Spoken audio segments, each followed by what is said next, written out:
Hello guys, कैसे हैं आप लोग। तो आशा करता हूँ आप लोग अच्छे होंगे। तो आज हम शुरू करने जा रहे हैं चैप्टर 7। ठीक है, तो चैप्टर 7 का नाम क्या है? Company analysis, business and governance. यानी कि यहाँ पर हम कंपनी का जो एनालिसिस है वो करना सीखेंगे। मतलब उतना डीप में नहीं, मतलब कैसे हमको एनालिसिस करना है, उससे उससे रिलेटेड कौन कौन से क्वेश्चंस हमें अपने आप से पूछने हैं। ठीक है, और कौन कौन से मेथड है एनालिसिस करने के। अब उसमें हम बिजनेस और जो गवर्नेंस है, गवर्नेंस मतलब जो रूल्स एंड रेगुलेशंस है, हम उसके बारे में थोड़ा पढ़ने वाले हैं। तो यहाँ पे हमें दे रखा है कि हम इस चैप्टर में क्या पढ़ने वाले हैं, और इस चैप्टर को पढ़ने के बाद हमें किन किन चीज़ों की नॉलेज हो जाएगी। ठीक है, पहला तो हम पढ़ेंगे कि जो कंपनी एनालिसिस है उसका रोल क्या है। दूसरा, कि कितने तरीके के बिजनेस मॉडल होते हैं। वैसे यहाँ पे हम पूरा डीप में तो पढ़ेंगे नहीं, बस यहाँ पर हम कुछ बिजनेस मॉडल्स के बारे में हम जानेंगे। फिर प्राइसिंग पावर, और कैसे उस प्राइस को कंपनी सस्टेन कर पा रही है। ठीक है, और फिर उसके बाद कुछ ऐसे फैक्टर्स जिनकी वजह से कंपनीज आगे निकल सकती हैं। फिर हमारा शॉर्ट एनालिसिस जो कि मेन है। ठीक है, और how to understand quality of management and governance model of a model of a company. ठीक है, कि हम कैसे एक कंपनी का, ठीक है, कैसे कंपनी की जो मैनेजमेंट है उसकी क्वालिटी को हम पहचान सकते हैं, और कैसे वो कंपनी वो रूल्स एंड रेगुलेशन फॉलो कर रही कि नहीं। ठीक है, वो भी हमें समझना है। और why is it important to understand the risk to a business. तो हमें हमारे लिए ये जानना क्यों ज़रूरी है कि एक बिज़नेस में कौन कौन से रिस्क इन्वॉल्व है। और importance of knowing history of credit rating of a company, मतलब एक कंपनी की जो क्रेडिट क्रेडिट रेटिंग है वो क्या है। ठीक है, पहले क्या थी अब क्या है, और ये कैसे कैसे चेंज होते जा रही है। अब उसके बाद आ जाएगा हमारा ESG फ्रेमवर्क। ठीक है, तो एक एक वीडियो में मैं ये एक एक चीज़ में कवर करने वाला हूँ। तो चलिए शुरू करते हैं।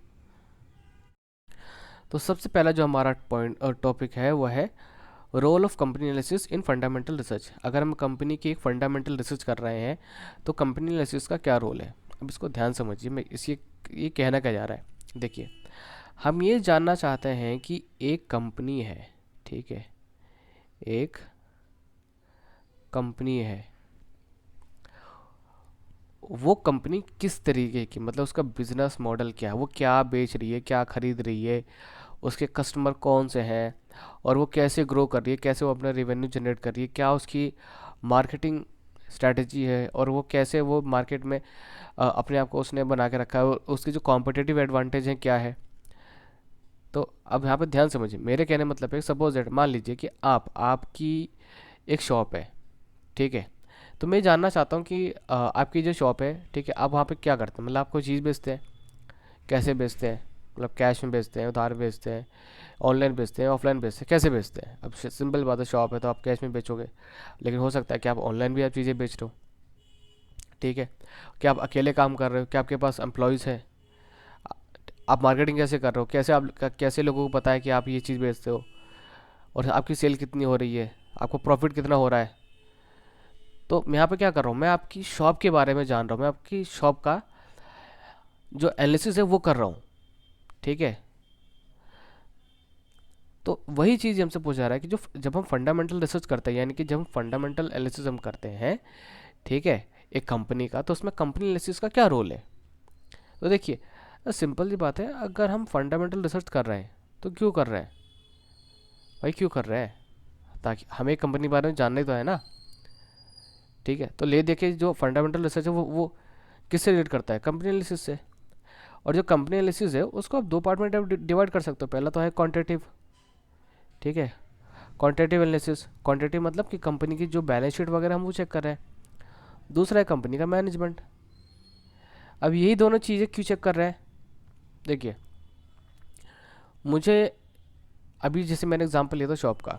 ठीक है, मैं आपकी शॉप पे गया, मैंने आपसे बात करी, मैंने कहा मुझे ये चीज़ चाहिए, आपने अपने अच्छे से बात करी, आपने सारी चीज़ें मुझे बताई डिटेल में। ठीक है, मुझे आपका बिहेवियर अच्छा लगा, और आपने मुझे बताया कि मुझे कौन सा प्रोडक्ट खरीदना चाहिए, कौन सा नहीं।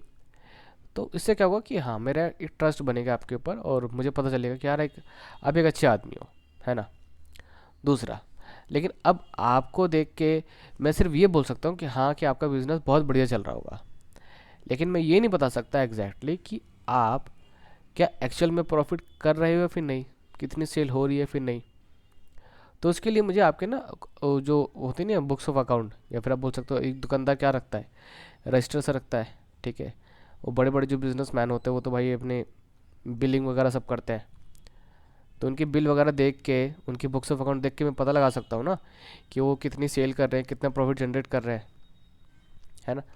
तो ये दो चीज़ें देखनी है। पहले तो मुझे वहाँ का जो मैनेजमेंट है, यानी कि कंपनी मतलब उस शॉप का ऑनर है, वहाँ पे जो एम्प्लॉयज़ काम कर रहे हैं, ठीक है, मैं उन एम्प्लॉयज़ से पूछ सकता हूँ यार तुम्हारे मालिक कैसे हैं। उन्होंने बोला यार बहुत बढ़िया यार, सैलरी भी टाइम पे देते हैं, ठीक है, सारी चीज़ें बढ़िया है, ठीक है, कोई मतलब कुछ नहीं है, उनका बिहेवियर एकदम बहुत बढ़िया है, ठीक है। और प्लस मैंने जब मैंने उस कंपनी की मतलब उस शॉप की मैंने बुक्स ऑफ अकाउंट देखी तो मुझे पता चला यार तुम्हारा प्रॉफिट भी बढ़िया हो रहा है, ठीक है। दो ही चीज़ तो देखूंगा, तो इन दो चीज़ की मदद से मैं बता सकता हूँ कि हाँ कि आपकी शॉप बढ़िया है। तो सेम एज कंपनी में भी, ठीक है, कंपनी का अगर मुझे एनालिसिस करना है तो मुझे ये दो चीज़ देखनी ज़रूरी है। तो आई थिंक ये चीज़ आपको समझ में आ गई होगी, ठीक है। अब जैसे कि इन्होंने बुक में दे रखा है, as mention in chapter 4 investing in shares involve careful and thorough analysis of companies business. मतलब कि देखिए चैप्टर 4 में हम जान चुके हैं कि अगर हमें एक शेयर मतलब अगर हमें एक बिजनेस में किसी कंपनी में अगर इन्वेस्टमेंट करनी है तो हमें कंपनी के बारे में अच्छे से जानना पड़ेगा, ठीक है। ए टू जेड की कंपनी का बिजनेस मॉडल क्या है, कैसे रेवेन्यू जनरेट कर रही है, बाकी सारी चीज़ें, ठीक है। However A company is only A micro unit in its industry. अब इसका मतलब क्या है, मतलब देखिए कंपनी क्या है, अब कंपनी किसी न किसी इंडस्ट्री में होगी। अब जैसे मान लेते हैं जियो, ठीक है। अब जियो किस इंडस्ट्री में है, वो है टेलीकॉम इंडस्ट्री में, ठीक है। तो जियो क्या है, जियो एक माइक्रो यूनिट है किस इंडस्ट्री में, टेलीकॉम इंडस्ट्री में, है ना। मतलब एक छोटा सा पार्ट है, और इंडस्ट्री तो काफ़ी बड़ी है। तो ये देखना ज़रूरी है कि जो कंपनी है उसने अपनी इंडस्ट्री में कितना शेयर एक्वायर कर रखा है। तो मेरे कहने का मतलब है, अगर 100 लोग मोबाइल फ़ोन यूज़ करते हैं, ठीक है, इंडिया में, तो और ये समझ लेते हैं कि ये पूरा जो सर्कल है ना, इस सर्कल में सारी कंपनीज हैं। तो अब 100 में से 50% जो लोग हैं मान लेते हैं वो यूज़ कर रहे हैं जियो। तो यानी जियो ने, हम ये कह सकते हैं कि जियो ने टेलीकॉम इंडस्ट्री में 50% तक अपना, ठीक है, अपना अस्तित्व उन्होंने बना के रखा हुआ है, ठीक है। इनका कब्जा है 50% पे, क्योंकि 100 में से 50 लोग तो इनके पास है, बाकी जो 50 है वो टुकड़ों में बटे हुए हैं, कोई वोडाफोन चला रहा है, कोई एयरटेल चला रहा है ना। तो इसीलिए यहाँ पे बोला जा रहा है कि जो कंपनी है ना वो पूरी इंडस्ट्री का एक माइक्रो यूनिट है, ठीक है, and in turn in the economy, ठीक है। और वो अब उस माइक्रो यूनिट पे हर चीज़ का इम्पैक्ट पड़ता है, हर चीज़ का इम्पैक्ट मतलब एक इकोनॉमी का भी इम्पैक्ट पड़ता है। अब इकोनॉमी का मतलब क्या है, इकोनॉमी मतलब हमारी अर्थव्यवस्था, ठीक है। मतलब कि अगर गवर्नमेंट अगर कोई डिसीजन लेगी तो उसका डायरेक्ट इनडायरेक्ट तौर पे हो सकता है उसके ऊपर इम्पैक्ट पड़े, है ना। Their fortunes will be driven by external condition including overall macro economic factors, industry specific factors, ठीक है। तो अगर हम इंडस्ट्री स्पेसिफिक फैक्टर्स की अगर हम बात करते हैं तो इंडस्ट्री स्पेसिफिक फैक्टर्स क्या, जो ऐसे फैक्टर्स जो कि सिर्फ उसी इंडस्ट्री पे ही इम्पैक्ट डाले, ऐसे फैक्टर्स जो कि सिर्फ उसी इंडस्ट्री पे ही इम्पैक्ट डाले। फॉर एग्जांपल अभी अगर हम बात करें तो जो इलोन मस्क हैं, ठीक है, उन्होंने सुनने में आया कि उन्होंने एक ऐसा मोबाइल लॉन्च करा है या फिर करने वाले हैं जिसमें आपका जो नेट है वो 24 घंटे चलेगा, और वो चलेगा थ्रू सैटेलाइट, ठीक है। तो अब यहाँ पे देखिए, तो यहाँ पे उन्होंने, अब ये जो फैक्टर है, ठीक है, अब इसका जो इम्पैक्ट है वो डायरेक्टली इनके ऊपर पड़ा है, ठीक है। किस इंडस्ट्री के ऊपर, टेलीकॉम इंडस्ट्री के ऊपर। अगर वो इंडिया में आ जाता है और वो सेम एज जियो की तरह ही वो चीप प्राइस पर अगर वो लॉन्च करते हैं तो इंडिया में उसके हिट होने के चांसेस बहुत ज़्यादा है। जो फैक्टर है वो कंपनीज के ऊपर इम्पैक्ट डालते हैं, माइक्रो इकोनॉमिक फैक्टर और industry economic factor. Micro economic factor मतलब जो पूरी पूरी इकोनॉमी है उसके ऊपर इम्पैक्ट डालेगा, ठीक है, पूरी पूरी इकोनॉमी जो है वो उसके ऊपर इम्पैक्ट डालेगा। और इंडस्ट्री, इस स्पेसिफिक फैक्टर्स क्या करते हैं, वो सिर्फ उस पर्टिकुलर इंडस्ट्री पे ही इम्पैक्ट डालते हैं। ठीक है, मतलब सारी कंपनीज के ऊपर इम्पैक्ट पड़ेगा। तो सबसे पहले आपको क्या करना है, आपको ना जो माइक्रो इकोनॉमिक फैक्टर्स हैं, ठीक है, आपको सबसे पहले माइक्रो इकोनॉमिक फैक्टर्स और जो इंडस्ट्री स्पेसिफिक फैक्टर्स हैं ना, आपको उनके बारे में जानना है, उनकी एक लिस्ट बनानी है। ठीक है, उसके बाद आपको अपनी जो रिसर्च है वो आगे बढ़ानी है, मतलब ऐसे फैक्टर्स जिनका कंपनी के ऊपर इम्पैक्ट पड़ेगा।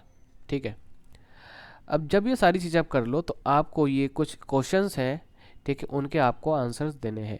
सबसे पहला क्वेश्चन क्या है कि कि जो कंपनी है उसका बिजनेस क्या है, कंपनी का बिजनेस क्या है। तो ये सबसे पहला पार्ट होता है एक एनालिसिस्ट के लिए, ठीक है, अपनी रिसर्च स्टार्ट करने का। दूसरा कि कंपनी का बिजनेस मॉडल क्या है। बिजनेस मॉडल मतलब कि सिस्टम, कंपनी का सिस्टम कैसे काम करता है, कैसे चीज़ों को, मतलब कैसे वो अपने प्रोडक्ट को कस्टमर तक भेजता है, कैसे पेमेंट रिसीव करता है, ठीक है, सारी चीज़ें कैसे कैसे होती है, ये सारा चीज़ें, ठीक है, इसे बोलते हैं बिजनेस मॉडल। फिर third question, does the company enjoy any competitive advantage compare to its competitors, कि क्या कंपनी के पास कोई कॉम्पिटेटिव एडवांटेज है अपने कॉम्पिटिटर के रिस्पेक्ट में। ठीक है, फिर question number 4, does the company have necessary capability to exploit opportunities and to withstand any threats, और क्या कंपनी के मतलब क्या कंपनी इतनी कैपेबल है कि अगर कोई अपॉर्चुनिटी उनको मिलती है ग्रैब करने की, तो क्या वो उसको ग्रैब कर सकती है। ठीक है, और कौन कौन से थ्रेट्स हैं। फिर क्वेश्चन नंबर 5 है, is the company management competent enough to identify and execute appropriate strategy, और क्या कंपनी की जो मैनेजमेंट है, क्या वो इस लायक है कि क्या वो कोई स्ट्रेटजी बना सकता है और उसको वो एग्जीक्यूट कर सकता है। फिर क्वेश्चन नंबर 6 है, does the company have a vision for the companies future, कि क्या कंपनी के पास, मतलब कंपनी जो मैनेजमेंट है, कि क्या उनके पास कोई विजन है कंपनी के जो फ्यूचर है उसके लिए। Are they able to provide visibility into the expected short term performance and long term goals, क्या वो इस लायक है कि क्या वो हमें विजुअली ये दिखा सके कि हाँ कि उनकी जो शॉर्ट टर्म परफॉर्मेंस है वो कैसी है और उनके जो लॉन्ग टर्म गोल्स हैं वो क्या है। फिर question number 7, does the company have necessary governance structure. Governance structure मतलब रूल्स एंड रेगुलेशंस, क्या कंपनी के पास कोई रूल्स एंड रेगुलेशन है। That the board and the management will act in the best interest of company and its share holders, क्या company के पास कुछ ऐसे rules and regulation है जिसके बेसिस पे कंपनी अपने आप को चला सके। साथ ही साथ जो उनके शेयर होल्डर्स हैं, क्या उनके लिए क्या कोई गवर्नेंस है। ठीक है, गवर्नेंस मतलब यहाँ पे क्या है, रूल्स एंड रेगुलेशंस। ठीक है, are such governance structure properly implemented and executed, अब जितने भी रूल्स एंड रेगुलेशन कंपनी ने बनाए हैं कि क्या कंपनी उन सबको अप्लाई कर रही है और क्या उनको वो एग्जीक्यूट कर रही है। तो जब आप ये सारे क्वेश्चंस अपने आप से पूछ रहे होगे तो हो सकता है कि कुछ क्वेश्चंस आपके मन में और अराइज हो। ठीक है, आपके मन में और भी क्वेश्चन अराइज हो सकते हैं, तो अब उनको भी आपको फाइंड आउट करना है। ठीक है, और उन सब के जो आंसर है ना वो आपको ढूंढ के निकालने हैं।